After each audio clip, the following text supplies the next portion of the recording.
J'aimerais te partager un message aujourd'hui, peut-être qui va te paraître étrange ou voilà, par rapport à ce que tu vis actuellement, mais toi qui cherches depuis peut-être très longtemps à aller mieux, comme ça a été mon cas dans mon parcours, te dire qu'en fait, quand on est hypersensible, hein, pour moi, c'est presque inévitable de se retrouver à un moment donné dans une impasse, dans un blocage, dans une forme de souffrance, où en fait, on ne sait pas vraiment par comment s'en sortir. Il y a une forme de est-ce que enfin je vais pouvoir aller mieux, est-ce qu'enfin je vais pouvoir trouver réponse à mes mots, est-ce qu'enfin je vais pouvoir réussir à avoir confiance en moi, etc. etc.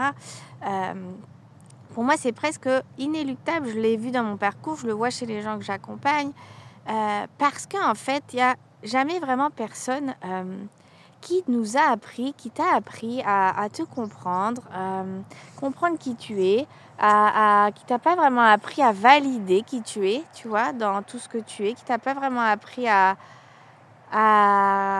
connaître ce que ça voulait dire l'hypersensibilité, qui t'a pas vraiment appris à te comprendre, à te soutenir, à t'aimer, à te valider, à te valoriser, à te, comment je dirais, à prendre soin de toi, à savoir ce qui est bon pour toi, tu vois. Et quand on est hypersensible, pour moi, c'est fondamental en fait de se connaître, de connaître son fonctionnement, parce qu'on a un fonctionnement qui est différent, de savoir qui l'on est. Ça va être fondamental de libérer ses émotions, de les vivre, d'écouter son corps, de guérir aussi des choses à l'intérieur de soi, donc de s'écouter. Ça va être fondamental de savoir se soutenir, hein, de pouvoir répondre à ses propres besoins. Parce qu'en fait, pour moi, l'hypersensible, il doit à un moment donné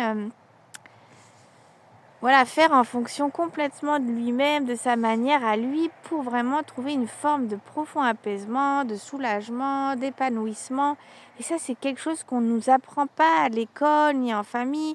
Alors, dans les générations d'en dessous, là, moi j'ai 43 ans, mais moi je vois que dans tous les gens de ma génération et au-dessus, en fait, personne nous a vraiment appris cette écoute, l'écoute des émotions, du corps, la sensibilité.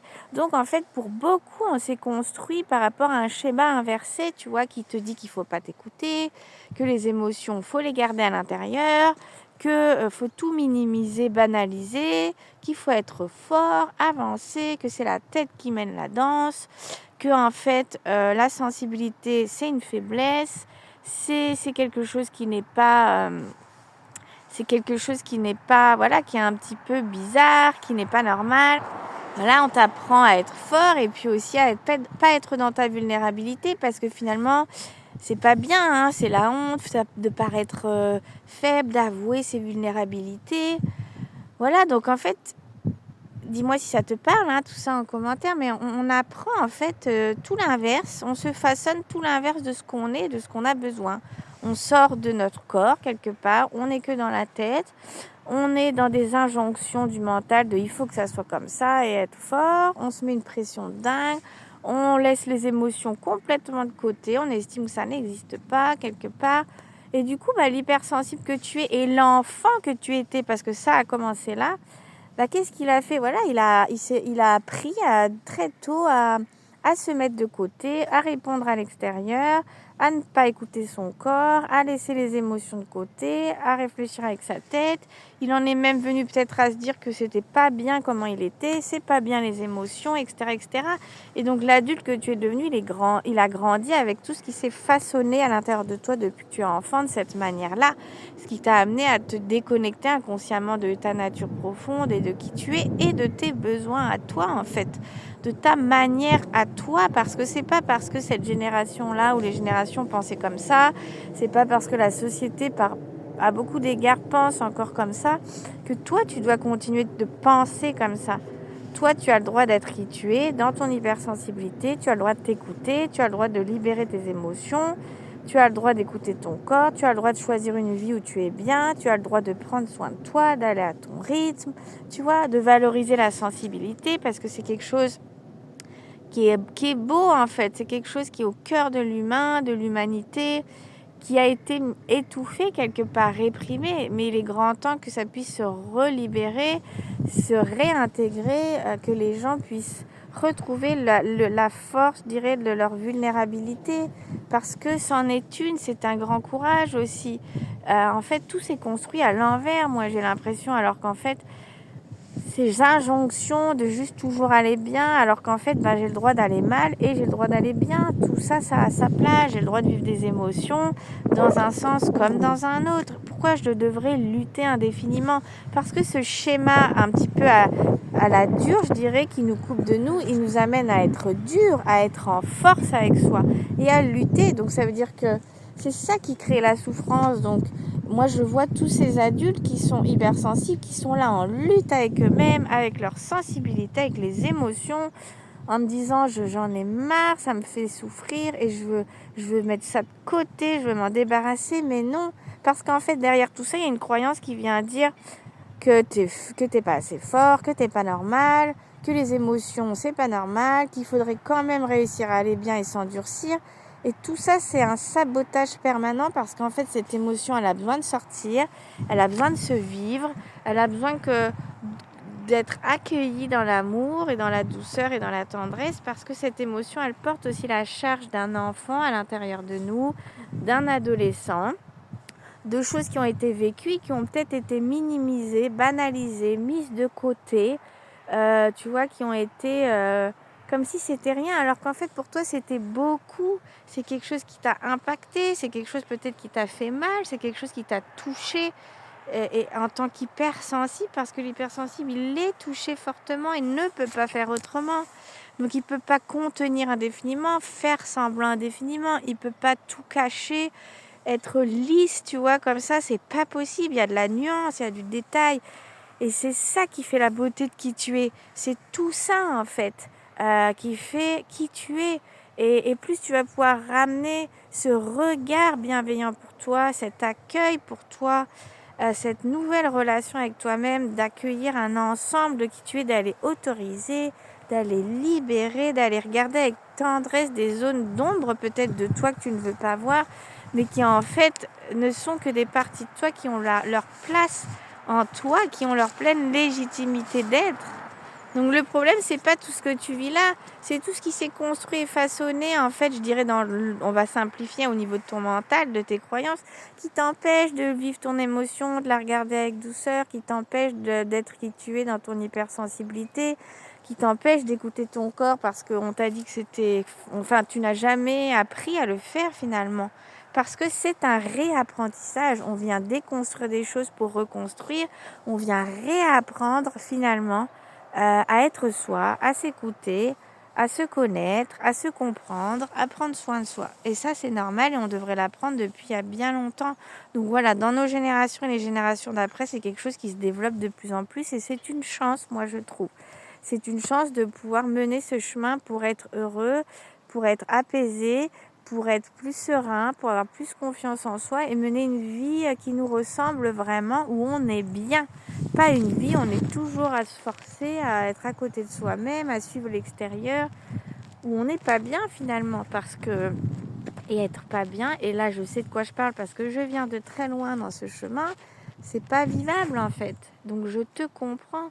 Donc ce cadeau pour toi pour aller mieux, c'est ce chemin inversé de te redonner cette légitimité, de te redonner cette autorisation, cette validation, appelle ça comme tu veux, c'est un vrai chemin inverse d'accueil de toi et tu verras comme ça va inverser les choses pour toi. De la lutte, tu vas vraiment passer à l'apaisement, à la réconciliation, à la douceur. Waouh, ça va être quelque chose qui va être fantastique, j'ai envie de dire, parce que ça change tellement de choses et c'est tellement précieux. Voilà, donc j'espère que ces mots ils résonnent à l'intérieur de toi. Dis-moi un petit peu dans les commentaires comment ça te parle, comment ça résonne pour toi, ce que je te partage. Est-ce que ça fait écho justement dans ce que tu ressens, dans ce que tu as vécu depuis peut-être l'enfance, comment c'était dans ton système familial, dans ton environnement? Est-ce que tu sens qu'aujourd'hui ça t'empêche vraiment d'aller vers toi et de pouvoir pleinement être qui tu es et prendre soin de qui tu es? Et c'est ok, ça n'est pas de ta faute, j'ai envie de dire, c'est une construction de l'être humain qui s'est fait comme ça, selon nos expériences, selon plein de choses en fait, selon notre éducation. Mais c'est tellement important de pouvoir s'affranchir de ça pour... de s'affranchir de tout ça parce que la clé, la clé, je dirais oui, la clé de la porte à l'intérieur, elle est là en fait. Redonne-toi ce droit d'être qui tu es à ta manière à toi. Et sache que tu n'as pas un problème et tu n'es pas bizarre. Toutes ces choses que tu ressens, elles ont un sens. Et le sens, il va être à retrouver dans le sens de toi et non pas en luttant et en continuant d'alimenter des croyances qui n'arrêtent pas de te dire que tout ça, c'est pas bien, les émotions, le corps, etc., etc. Voilà, je pense que tu as compris le message. C'est pas des choses qui vont dans le sens de ce dont tu as besoin. Voilà, donc je vais te laisser sur ces mots, un petit peu décanter tout ça. Dis-moi un petit peu en commentaire comment ça résonne. Et puis en fait, ce dont tu as besoin, et ça, faut que ça résonne pour toi, mais je te le partage avec mon cœur, c'est d'être compris, d'être vu, d'être entendu, d'être accompagné avec bienveillance, d'être sans aucun jugement, sans injonction, dans un accueil inconditionnel pour que toi-même, tu puisses réapprendre à te comprendre, à te soutenir, à t'accueillir, à avoir un nouveau regard sur toi-même. En fait, c'est à ça que sert l'accompagnement que je propose. C'est vraiment, je t'aide à faire ce chemin pour que ce chemin il s'intègre en toi et que toi, tu deviennes ton meilleur allié, ton meilleur soutien, ton meilleur validateur. Ça se dit pas, mais celui qui vient te valider en profondeur. C'est pas l'extérieur, c'est toi. Et en fait, en le vivant ensemble, tu verras que c'est quelque chose qui va s'intégrer à l'intérieur de toi, que tu vas pouvoir te sentir. En te sentant compris, tu vas pouvoir te comprendre toi-même. En te sentant soutenu, tu vas pouvoir te soutenir mieux toi-même. En te sentant accueilli, tu vas pouvoir t'accueillir toi-même. En te sentant, je vais même dire, aimé pour qui tu es, tu vas pouvoir commencer à aimer qui tu es. Et en apprenant à écouter ton corps, c'est quelque chose qui deviendra aussi de plus en plus naturel. Et c'est ce chemin-là que j'ai tellement de joie à éclairer pour toi et dans un accompagnement individuel. Donc si ça t'appelle, n'hésite pas à me contacter. Peut-être que c'est le moment pour toi, pour cette nouvelle année qui arrive, pour enfin te redonner tout ce que tu mérites, tout ce à quoi tu as droit. Parce que tu as droit d'aller bien et tu as droit au bonheur. Cet accompagnement, il est personnalisé, il est graduel, on va en profondeur.